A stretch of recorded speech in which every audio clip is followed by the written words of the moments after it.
Pulling out the coupe at the lot. Tony fuck 12, fuck SWAT. Busting all the bells out the box. I just hit a lick with the box. Had to put the stick in the box. Hola, mi nombre es Mauricio Antonio Argueta Caballero y yo les hablaré sobre materiales metálicos ferrosos, en donde podremos ver los diagramas de hierro-carbono estables y metaestables y podremos observar sus distintas fases, transformaciones y las características principales que estos presentan, además de destacar y reconocer las estructuras cristalinas que contienen a ciertas temperaturas cada fase. De la misma manera, conoceremos un poco de las distintas formas de clasificar un tipo de acero en base a su nomenclatura y a la información proporcionada por AES-SAE. Muy bien, para iniciar les preguntaremos qué son los materiales metálicos ferrosos. En este caso son todos aquellos materiales que contienen hierro y o sus aleaciones. Tenemos como ejemplos el acero mismo, que después hablaremos de él, y las distintas fundiciones que también mencionaremos.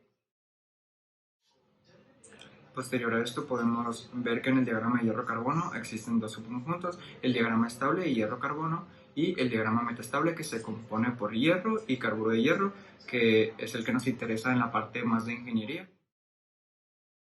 El diagrama estable se representa con líneas punteadas. Este sistema nos representa las formaciones de estructuras en fundiciones grises y atruchadas, donde el carbono se encuentra total o parcialmente en estado libre, que sería el grafito. Mientras tanto, el diagrama metaestable está representado por líneas llenas, como podemos ver en el diagrama, y comprende aceros y fundiciones blancas o las aleaciones con carbono ligado, o sea, sin carbono libre, que es lo que habíamos mencionado como carburo de hierro. Por otra parte, el diagrama nos dice que las soluciones que van desde el 0.08 de porcentaje de carbono hasta el 1.76 son consideradas aceros, y mayores a 1.76 son consideradas aleaciones, las cuales nos permiten crear fundiciones que, en oposición a las características clásicas de las aleaciones, son quebradizas y no es posible forjarlas, tienen que ser moldeadas en base a las características que después vamos a comentar. En el diagrama metaestable tenemos que se encuentra la austenita, ferrita o sólido alfa, sólido delta, cementita, que es el mismo carburo de hierro, y perlita, que es la cementita más la ferrita. La austenita presenta una máxima solubilidad de 1229 grados centígrados y en un porcentaje del 2.11. Respecto al carbono, evidentemente, llega a una temperatura mínima de 723 grados centígrados y en un porcentaje de 0.8% de carbono, y una temperatura máxima en 1495 grados centígrados con un porcentaje del 0.17. En estado sólido, su estructura cristalina es cúbica centrada en las caras. Por otra parte, tenemos la solución sólida alfa, o la ferrita alfa también llamada, la cual mantiene una máxima solubilidad del 0.0218%, el cual es muy poco, la verdad, pero a una baja temperatura, que es de 723 grados centígrados, y cuenta con una temperatura máxima también de 907 grados centígrados, a una solubilidad del 0.08%, y a temperatura ambiente su estructura cristalina es cúbica centrada en el cuerpo. También podemos observar la cementita o carburo de hierro, que se encuentra en el borde lateral derecho, es linealmente constante, y podemos observar que presenta una estructura autorrómbica de 12 átomos de hierro y 4 átomos de carbono por celda. Por último encontramos la perlita, la cual es una combinación de cementita y ferrita alfa, y podemos decir que presenta una estructura laminar, la cual se encuentra a temperatura ambiente, es de las pocas que se encuentran a temperatura ambiente y con una temperatura máxima de 723 grados centígrados. Cabe destacar que se llama perlita porque su morfología en el núcleo tiene un cierto parecido a una perla. Como transformaciones tenemos principalmente tres.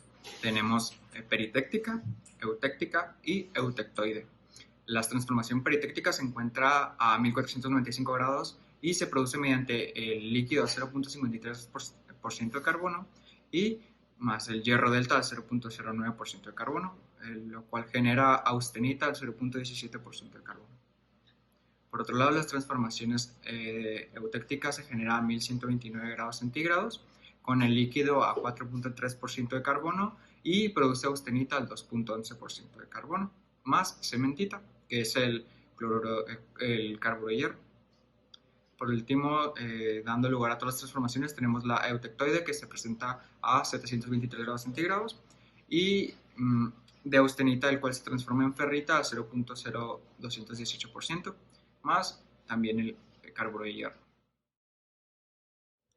¿Pero de qué nos sirve todo esto? Bueno, pues las distintas fases presentan distintas características, aunque estén formadas por las mismas elementos. La proporción, temperatura, presión, entre otros factores, son las que nos brindarán las propiedades específicas, que son las que requeriremos para ciertos trabajos. Por ejemplo, la fase austenítica, que es la más densa de todas, formada por hierro, gamma y carbono, tiene una baja temperatura de fusión, buena tenacidad y soldabilidad, además de no ser magnética. La fase cementita, por otra parte, presenta alta dureza, mucha fragilidad y alta resistencia al desgaste. Y por último, la perlita, la fase perlita, como antes ya mencionamos, se muestra en láminas delgadas y se divide en dos: la perlita fina y la perlita gruesa. La perlita fina tiene alta resistencia y alta dureza, y la perlita gruesa es menos dura pero más dúctil. A continuación veremos la clasificación. Ahí sí, para los aceros existe gran variedad de formas de identificar y clasificar los aceros, pero los que están utilizados industrialmente ya presentan una normalización, el cual se expresa con cifras, letras y números. Y existen dos tipos de clasificaciones: la clasificación simbólica y la clasificación numérica. La clasificación simbólica presenta características físicas, químicas o tecnológicas del material, además de algunos casos características suplementarias para identificar de mejor manera y de manera más precisa.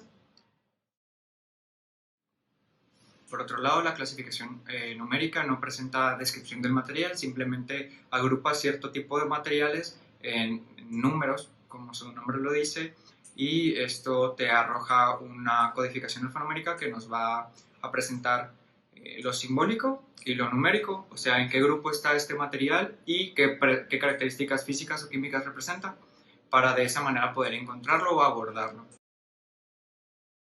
Anteriormente, ahí sí se regía por una única tabla que describía un conjunto de aceros, pero con características muy básicas y principales, pero ellos mismos se dieron cuenta que pues no era suficiente, entonces decidieron crear una combinación numérica. Como podemos ver, los dos últimos dígitos presentan el porcentaje de carbono que va a haber en la aleación multiplicados por 100, y en este caso a veces puede llegar a ser 3 dígitos debido a que sea un acero de alto carbono. El segundo dígito sirve para un porcentaje aproximado del aliente principal en caso de haber, y el primer dígito describe el tipo de acero que hay. En la siguiente tabla podemos encontrar el significado del primer dígito desde el 1 hasta el 9, el cual nos dirá si es una aleación o un acero común. También anexado a eso, ICSI decidió añadir una letra para el proceso de fabricación que llevaban anteriormente las disoluciones. Como les había comentado, también existen letras que describen cierto tipo de peculiaridades.